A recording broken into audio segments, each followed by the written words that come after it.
Dacă încă te plângi că nu ai viața pe care ți-o dorești, trebuie neapărat să vezi asta.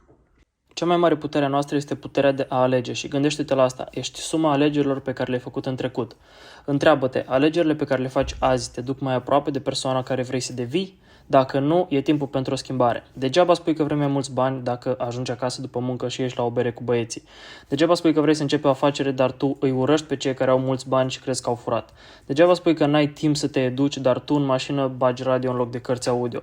Alege să-ți schimbi obiceiurile și îți vei schimba viitorul. Și dacă ai nevoie de idei, ți-am lăsat câteva informații gratis pe linkul din descriere. Lasă-mi un comentariu dacă ai învățat ceva din video ăsta și ne vedem și pe celelalte rețele de socializare.